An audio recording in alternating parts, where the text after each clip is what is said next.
आप सभी भाई बहनों का आध्यात्मिक ज्ञानात्मक चैनल की ब्रह्म मुहूर्त ज्ञान उपदेश कक्षा में एक बार फिर स्वागत है। आज की चर्चा का विषय है सूर्य की शक्ति, आत्मा की शक्ति। देखिए, ये दो स्थितियां हमने एक अलग अलग भावार्थ रूप में दर्शाने जा रहे हैं, क्योंकि मनुष्य सूर्य की शक्ति को तो स्वीकार करता है, लेकिन आत्मा की शक्ति को स्वीकार नहीं करता। यानी वो ज्ञानमय स्थिति में अपने आप को स्थित नहीं करता, और जबकि अपने जीवन में, अपनी दिनचर्या में उसको अंधकार में रहना पसंद नहीं है। देखिए, ये बहुत ही एक साधारण सी स्थिति है, लेकिन ये साधारण स्थितियां एक सामान्य स्तर पर इनको हम ज्ञान पूर्वक समझते नहीं हैं। यानी कि हम प्रकाश को तो महत्व देते हैं, लेकिन ज्ञान को हम महत्व नहीं देते। बस यही आकर मनुष्य अपने जीवन के उद्देश्य को समझ नहीं पाता। इसलिए आज की वीडियो का नाम ही हमने, देखिए, बाएं तरफ रखा है सूर्य की शक्ति से, और दाएं तरफ हमने उसका एक स्वरूप दिखाया है आत्मा की शक्ति से। सूर्य की शक्ति के नीचे हमने किरणों की स्थिति दर्शाई है। अब क्योंकि सूर्य तो, देखिए, पृथ्वी पर रहने वाले मनुष्यों के पास किरणों द्वारा आता है। बिना सूर्य की किरणों के तो आपका हमारा जीवन संभव ही नहीं है। या यूं कहो कि पृथ्वी पे रहने वाले हम सभी भाई बहनों की, या और अन्य सभी जीवों की, या प्रकृति के कण कण में यदि ये प्रकाश आता है तो ही ये जीवन पृथ्वी पर आपको वह दिखाई देता है, आपका हमारा जीवन चल पाता है। यदि ये सूर्य का प्रकाश ही नहीं हो तो आपके हमारे जीवन का अस्तित्व ही नहीं है। इसलिए कहीं कहीं शास्त्रों में, देखिए, सूर्य को ही पृथ्वी की आत्मा शब्द से भी जोड़ा गया। जैसे शरीर में से आत्मा निकल जाती है तो ये शरीर एक शव के समान है, और क्योंकि ये आत्मा का स्वरूप, देखिए, ज्ञान स्वरूप कहा गया है। यानी कि यदि आत्मा अपने ज्ञान स्वरूप में स्थित नहीं है तो उसका अपने आप में कोई एक अस्तित्व नहीं है।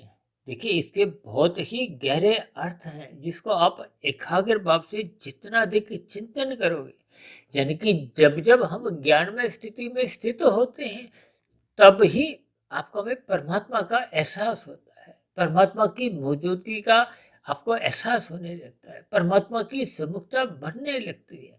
और जब जब हम ज्ञान में स्थिति में नहीं होते, देखिए, जब हम ज्ञान में स्थिति में नहीं होते तो फिर हम संसार के सम्मुख होते हैं।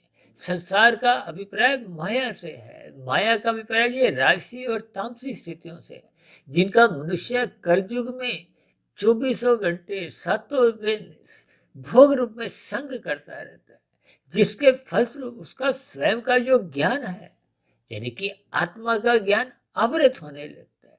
देखिए, आत्मा का ज्ञान आवृत होने का अभिप्राय यहाँ कारण शरीर के अशुद्धिकरण से है। जब कारण शरीर में तामसी और राशि बुरे संस्कार बनने लगते हैं तो फिर आत्मा का प्रकाश ढकने लगता है। आत्मा का प्रकाश क्या है? उसका ज्ञान स्वरूप। ज्ञान ढकने लगता है, मनुष्य अज्ञानता में आने लगता है। अज्ञानता में आते ही परमात्मा से वो विमुख हो जाता है। विमुख होते ही परमात्मा, क्योंकि आनंद स्वरूप सत्ता है, इसलिए हम आनंद से बेमुख हो जाते हैं। देखिए, ये बहुत ही सूक्ष्म स्थिति है। इसीलिए आज हमने देखी सूर्य की शक्ति, आत्मा की शक्ति, क्योंकि हम अक्सर अपनी चर्चाओं में बार बार कहते रहते हैं कि आपके हमारे जीवन में स्थूल शरीर के स्तर पर जब तक प्रकाश नहीं होता तब तक ये स्थूल शरीर किसी भी प्रकार की क्रियाएं करने में एक सक्षम नहीं है। देखिए, शाम को जैसे ही सूर्य अस्त होता है, हालांकि सूर्य, देखिए, एक तकनीकी रूप से अस्त नहीं होता, ये तो एक प्रकृति की एक ऐसी संरचना अनादिकाल से एक प्रवाह रूप चलती आ रही है। शाम को सूर्य अस्त जैसे ही होता है तो आधे हिस्से में, यानी पृथ्वी का आधा हिस्सा अंधकार में डूब जाता है। देखिए, ये बहुत ही एक सहज सी स्थिति है। अक्सर इन सभी प्रत्यक्ष स्थितियों को आप पर हम अनुभव तो करते हैं, लेकिन उस पर हम चिंतन नहीं करते। इसलिए आपका हमारा जो आत्मा का जो मूल ज्ञान स्वरूप है, उस ज्ञान स्वरूप में हम लौट नहीं पाते। देखिए ये बहुत ही एक सरल सी स्थिति है। ये सरल सी स्थिति भी मनुष्य को जब तक यथार्थ रूप में समझ नहीं आती तो फिर मनुष्य पे भटकाव की स्थितियां बनी रहती। इसलिए आज हमने देखिए एक सरल शब्दों में, अक्सर हमारी चर्चाओं में बार बार प्रकाश और ज्ञान की चर्चाएं होती है। अब ज्ञान का अभिप्राय देखिए आत्मा से है, प्रकाश का अभिप्राय सूर्य से है। इसलिए हमने सूर्य की शक्ति और आत्मा की शक्ति को मिला जुला कुछ इस हिसाब से समझाते हुए अपनी वीडियो को कुछ ऐसी आगे बढ़ा रहे हैं ताकि आपको शास्त्रों का क्रमबद्ध तरीके से ज्ञान समझ में आ जाए। क्योंकि आत्मा और परमात्मा का देखिए पहले से ही सजातीय संबंध है और ये संबंध सदा ही बना रहता है। ये अलग बात है कि देखिए ये जो तमोगुण और रजोगुण की स्थिति है ये बीच में एक बंधन बना देती है। इसीलिए तो कहते हैं कि ये रजोगुण और तमोगुण ये बंधनदायक है। हालांकि मनुष्य देखिए प्रत्यक्ष रूप से तमोगुण का संग नहीं करता, वो तो जब रजोगुण उसका बिगड़ने लगता है। क्योंकि संसारी पांच भोग्य विषय गंध, रस, रूप, स्पर्श और शब्द, इन विषय भोगों का जब हम अमर्यादित ढंग से भोग करने लगते हैं, देखिए भोग तभी अमर्यादित होते हैं जब भोगों के ऊपर सत्वगुण की लगाम नहीं होती। यहाँ सत्वगुण का अभिप्राय ज्ञान से है, प्रकाश से है, सत्संग से है, गुरु से है, शास्त्रों से है, परमात्मा से है। देखिए ये सभी स्थितियां एक ही दिशा की ओर आपको हमें कुछ संकेत करती है, यानी ज्ञान देती हैं, संदेश देती हैं, उपदेश देती हैं कि हमें परमात्मा की सम्मुखता बनानी होगी। परमात्मा की सम्मुखता बनाने का अभिप्राय इतना ही है कि हमें अपनी मूल ज्ञान स्वरूप स्थिति में लौटना होगा। और ज्ञान स्वरूप स्थिति में लौटने का अभिप्राय केवल इतना ही है कि हमें अपने कार्य शरीर को शुद्ध करना होगा। कार्य शरीर शुद्ध होता है जब उसमें तामसी और राजसी जो बुरे संस्कार हैं वो दग्ध बीज होने लगते हैं। यानी कि ये जो प्रकृति का सत्वगुण है ये तो मुक्तिदायक है। देखिए शास्त्र बार बार कहते हैं सत्संग करो, सत्संग करो, और हम तो बार बार इस बात को एक दोहराते रहते हैं, रात को जल्दी सो जाओ, ब्रह्म मुहूर्त में उठ जाओ, ताकि हमारी आपकी सात्विक स्थिति मजबूत हो।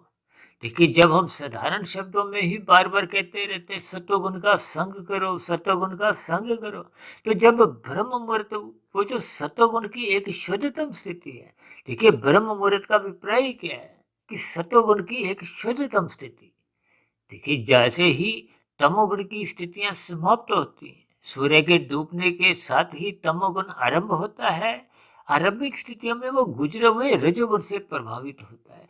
उसके बाद के 2 घंटे 40 मिनट का समय घोर तमोगुण का होता है, जिसमें अक्सर बार बार शास्त्र कहते हैं कि मनुष्य को सो जाना चाहिए। उससे अगली स्थिति तमोगुण की देखिए वो आने वाले सतोगुण से कुछ कुछ कमजोर होने लगती है। हालांकि उस स्थिति में भी नींद ले लेनी चाहिए। और जब सत्वगुण का आरंभ होता है उस स्थिति विशेष में देखिए एक सात्विक स्थिति आरंभ होती है। हालांकि आरंभिक सात्विक स्थिति गुजरे हुए तमोगुण से अपना प्रभाव दिखा नहीं पाती, लेकिन उससे अगली स्थिति जो सूर्य निकलने से पूर्व के 2 घंटे 40 मिनट की स्थिति है, जिसको हम बार बार ब्रह्म मुहूर्त के नाम से समझाते रहते हैं, उस स्थिति विशेष में किया गया सत्संग बहुत ही अधिक प्रभावशाली होता है, क्योंकि वो एक शुद्धतम स्थिति है। वो गुजरे हुए तमोगुण से भी प्रभावित नहीं होता, क्योंकि अब तमोगुण सो चुका है। और आने वाला संसार कहो, रजोगुण कहो, वो अभी जागा नहीं है। देखिए इनके सूक्ष्म अर्थ आपको में एक भावार्थ रूप में समझने होते हैं। यानी कि रजोगुण या संसार अभी जागा नहीं है, और तमोगुण जो एक शैतान रूप में है। देखिए तमोगुण, तामसी स्थिति बार बार शास्त्रों में ही समझाया गया कि उसकी निंदा करो। यहाँ निंदा का अभिप्राय देखिए निषेध कर्मों से है। जब जब हम कहते हैं कि तमोगुण की निंदा करो तो वो मौनात्मक स्थितियां होती हैं, जिसके लिए हम बार बार कहते हैं ये हानिकारक स्थिति है, ये मनुष्य के पतन का कारण बनती है, ये सत्संग करने नहीं देती, ब्रह्म मुहूर्त में उठने नहीं देती। देखिए जब हम रात को देरी तक जागते रहते हैं तो फिर ऐसी स्थितियों में हम ब्रह्म मुहूर्त में उठ नहीं पाते, या यूं को कि वो मौनात्मक स्थितियां आपको में सत्वगुण का संग करने ही नहीं देती। ये एक सच्चाई है जिसको मनुष्य मरते दम तक अक्सर स्वीकार ही नहीं करता। देखिए, अगर मरते दम तक हम स्वीकार नहीं करते या मरते समय ही इस बात की एक स्वीकृति देते हैं, लेकिन उस स्थिति विशेष में आपके हमारे पास कोई समय नहीं बचता कि आप और हम अपने जीवन में कुछ सुधार कर सकें। इसलिए जीवन के रहते रहते आपको हमें अपनी आत्मा की शक्ति को पहचानना होगा, ज्ञानमय स्थिति में लौटना होगा। क्योंकि जैसे जैसे हम ज्ञानमय स्थिति में लौट आते हैं, तो आत्मा का और परमात्मा का देखिए पहले से ही सजातीय संबंध है। इसलिए हमने देखिए आत्मा की शक्ति के साथ ज्ञान शब्द लिखा है, और ज्ञान शब्द से ही दो तीर दिखाते हुए हमने आनंद शब्द लिखा है। यहाँ आनंद का अभिप्राय सच्चिदानंद से है। यहाँ सच्चिदानंद आनंद एक ही बात है, क्योंकि परमात्मा एक आनंद स्वरूप सत्ता है। परमात्मा को ही सच्चिदानंद कहा गया। और जैसे ही आत्मा अपने मूल स्वरूप में लौट आती है, यानी कि जैसे ही हम ज्ञानमय स्थिति में लौट आते हैं, तो परमात्मा से सम्मुखता तो आपकी हमारी सहज ही बनी रहती है। परमात्मा से सम्मुखता होने का अभिप्राय क्या है कि परमात्मा के आनंद की झलकें आपको ठीक वैसे ही मिलती हैं जैसे ये सूर्य की किरणों द्वारा आपको में प्रकाश मिलता है। बस इतनी सी स्थिति को हम मरते दम तक ज्ञान पूर्वक समझ नहीं पाते। और दूसरी ओर जब कारण शरीर पूर्ण रूप से शुद्ध हो जाता है, मायातीत की स्थिति हो जाती है, तो फिर आत्मा पे किसी भी प्रकार का कोई आवरण नहीं होता। आत्मा अपने मूल स्वरूप में लौट आती है। उस स्थिति विशेष को ही फिर एक मोक्ष की स्थिति से जोड़ा जाता है, आनंदमय स्थिति से जोड़ा जाता है। या यूं को कि अब स्थूल शरीर के मरने पे ये जो कारण शरीर रूपी एक बंधन था, देखिए कारण शरीर में कर्माशय रहता है, संस्कार रहते हैं। कर्माशय के आधार पे ही अगली जोनि का निर्धारण होता है। क्योंकि मनुष्य योनि तो तभी पुनः मिलती है यदि संचित कर्मों में मरते समय पुण्य कर्म कम से कम 50-51% के अनुपात में हो। यदि ये अनुपात सिकुड़ जाता है, कमजोर पड़ जाता है, कम रह जाता है, तो फिर निश्चित रूप से मरने के बाद पुनः मनुष्य योनि की प्राप्ति नहीं होती। अब उदाहरण के लिए किसी के 70% पाप कर्म है, तो फिर ऐसी स्थिति विशेष में पुण्य कर्म मात्र 30% रह जाते हैं। तो 30 और 70 के बीच का जो एक फासला है, वो 40% के जो अतिरिक्त पाप कर्म है, उन अतिरिक्त 40% के पाप कर्मों को प्रकृति नीचे की जोनियों में जन्म लेने को फिर बाध्य कर देती है। अब नीचे की जोनियों में वो जैसे जैसे देखिए वो जो 70% के जो पाप कर्म है वो घटने लगते हैं। 1 जोनी, 2 जोनी, 10 जोनी, 50,000। देखिए, ये एक सूत्र को आपने ज्ञान पूर्वक समझना है। जैसे जैसे नीचे की जोनियों में दुख भोग लिए जाते हैं, यानी कि किए गए पाप कर्मों का जो एक फल है, यूं तो परमात्मा देखिए परम दयालु हैं, इसलिए परमात्मा ने नीचे की सभी जोनियों के जीवों को कर्म से अचेत रखा है, ताकि उनको अपने दुखों का भुगते समय ऐसा बोध ही नहीं हो, उनको कष्ट नहीं लगे। देखिए, ऐसी सभी स्थितियां हम अपने जीवन में नीचे की जोनियों के प्रति देखते ही आए हैं, महसूस करते ही हैं। इसलिए परमात्मा ने नीचे की जोनियों को कर्म से अचेत रखा है, लेकिन आपको हमें सचेत रखा है। किस लिए? क्योंकि हम कर्म जोनि में हैं।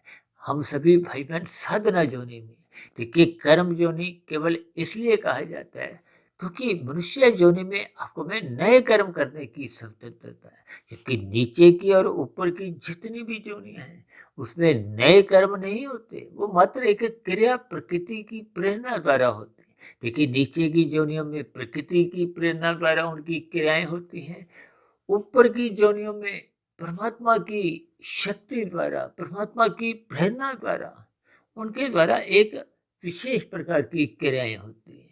इसलिए 84 लाख प्रकार की योनियों में महत्व केवल और केवल मनुष्य योनि का ही है।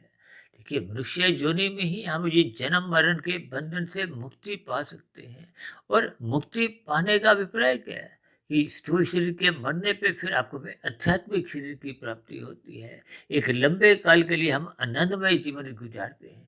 इसीलिए हमने देखिए आत्मा की शक्ति के साथ ज्ञान लिखा है, ज्ञान के साथ ही हमने आनंद को जोड़ा है। जबकि सूर्य की शक्ति के साथ हमने किरणें जोड़ा है और प्रकाश की स्थिति लिखी है। अब जैसे देखिए समुद्र में ये जो वाष्पीकरण की स्थितियां होती हैं, ये सूर्य की किरणों द्वारा ही उन जल के कणों से वो वाष्पीकरण की स्थितियां होती हैं, फिर वर्षा होती है, फिर वनस्पति का एक जीवन चलता है, जिससे आपका हमारा पूरा संसार चलता है। यानी कि सूर्य की शक्ति से ही ये पूरा प्रकृति का तंत्र कहो, एक पूरी व्यवस्था कहो, ये एक सुचारू रूप से चलती रहती है। इसलिए तो बार बार हम कहते रहते हैं कि मनुष्य को अपने कर्तव्य कर्मों का पालन करना चाहिए, क्योंकि 84 लाख प्रकार की योनियों में महत्व केवल और केवल मनुष्य योनि का ही है।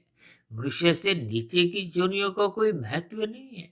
इसलिए हम सभी भाई बहनों को अपने मिले हुए जीवन के अवसर का लाभ उठाते हुए स्थूल शरीर के स्तर पर श्रद्धापूर्वक सत्संग करते रहना होगा। उस किए गए श्रद्धापूर्वक सत्संग का मन बुद्धि के स्तर पर, यानी कि सूक्ष्म शरीर के स्तर पर निरंतर चिंतन मनन की स्थितियां बनानी होगी, शास्त्रों का स्वाध्याय करना होगा, ताकि हमारा आपका जीवन शास्त्रों के अनुसार, गुरु की आज्ञा के अनुसार एक संतुलित बीते, अनुशासित बीते।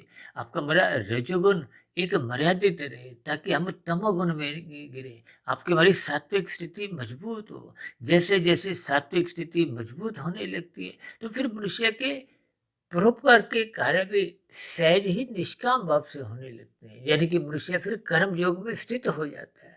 कर्म योग में स्थित होने का अभिप्राय क्या है कि अब कर्म फल के एक जो सिद्धांत की स्थितियों से हम बाहर हो जाते हैं, क्योंकि कर्म फल सिद्धांत आपको में बांधता है। भले ही आरंभ में पाप कर्म छुड़वाने के लिए पुण्य कर्म करवाए जाते हैं, लेकिन पुण्य कर्मों की सकामता भी बांधती है। इसीलिए उसमें निष्कामता लाने के लिए आप और हम कर्म योग में स्थित होते हैं। अब कर्म योग से अगली स्थिति फिर ज्ञान योग की होती है। ज्ञान योग के बाद फिर वो भक्ति योग की स्थितियां होती हैं। ये योग की जितनी भी स्थिति है, यही एक साधना है, जिसके फलस्वरूप आपके हमारे कार्य शरीर में जो तामसी मल रूपी संस्कार है, वो क्रमशः समाप्त होते हैं। फिर राशि जो विषेप रूपी संस्कार हैं, वो कमजोर होते होते वो समाप्त होते हैं। यानी कि जब तामसी राशि जो मल रूपी विषेप रूपी संस्कार होते हैं, वो जब दग्ध बीज हो जाते हैं, तो फिर कार्य शरीर पूर्ण रूप से शुद्ध हो जाता है। तो फिर आत्मा पर किसी भी प्रकार का कोई आवरण नहीं होता, यानी कि आत्मा अपने मूल स्वरूप में लौट आती है। तो फिर आत्मा और परमात्मा का पहले से ही एक सजातीय संबंध है। इसलिए हमने आत्मा की शक्ति फिर ज्ञान लिखा है, ज्ञान को हमने आनंद के साथ जोड़ा है, क्योंकि परमात्मा का फिर उस ज्ञान में स्थिति में आपको में सहज ही आनंद की प्राप्ति होती है। यही मायातीत की स्थिति है, इसी को ही मोक्ष की स्थिति कहा जाता है। तो ऐसी सभी शुभ स्थितियां बनाने के लिए ही हम सभी भाई बहनों को ये मनुष्य योनि का जन्म मिला है, जिसको आज मैंने देखिए सूर्य की शक्ति के साथ कुछ ऐसे तुलनात्मक रूप से समझाने का एक प्रयास किया है, क्योंकि स्थूल शरीर के लिए सूर्य की शक्ति आवश्यक है। ठीक उसी तरह आपके हमारे सूक्ष्म शरीर और कार्य शरीर के लिए ये श्रद्धापूर्वक सत्संग फिर चिंतन मनन की स्थितियां आवश्यक है, जिसके फलस्वरूप आपको हमारा कार्य शरीर क्रमशः शुद्ध होता जाता है। क्योंकि कार्य शरीर की अशुद्धता ही ये 84 लाख प्रकार की योनियों के अलग अलग शरीरों का जो भ्रमण है, वो कारण शरीर के आधार पर ही होता है, क्योंकि कारण शरीर में ही कर्माशय रहता है, संस्कार रहते हैं। इसलिए हम सभी भाई बहनों को अपने मिले हुए जीवन का सदुपयोग करते हुए अपनी आत्मा की मूल स्थिति में लौटना होगा, यानी कि कारण शरीर को शुद्ध करना होगा। अन्यथा कारण शरीर के बने रहने पे, यानी कि कर्माशय संस्कार बने रहने पे, फिर ये 84 लाख प्रकार की योनियों के जो कार्य हैं, क्योंकि ये शरीर जितने भी हैं ये एक कार्य रूप में है। ये सभी स्थितियां फिर बनती बिगड़ती रहती हैं। इन सभी स्थितियों से आपको में मुक्ति मिले, जन्म मरण के बंधन से हम मुक्ति पा जाए और लंबे काल के लिए हम आनंदमय स्थिति में विचरण करें। तो ऐसी सभी शुभ स्थितियां हम सभी भाई बहनों के जीवन में भी क्रमशः बनना आरंभ हो। इन्हीं शुभ कामनाओं के साथ चर्चा विशेष को अब यही विश्राम देते हैं। शाम को फिर मिलते हैं संध्या बेला ज्ञान कक्षा में। तब तक आप अपने आध्यात्मिक मित्र सुधीर भाटिया फकीर को इजाजत दें। फिर भी वीडियो संबंधित आपके मन में कोई प्रश्न उठ रहा हो, कोई मेरी ही कही गई बातों पर आपको किसी प्रकार की कोई शिकायत हो, आपत्ति हो, तो आपके प्रश्नों के साथ साथ आपके सुझावों का और शिकायतों का नीचे दी गई कमेंट्स बॉक्स पर सदा ही स्वागत है।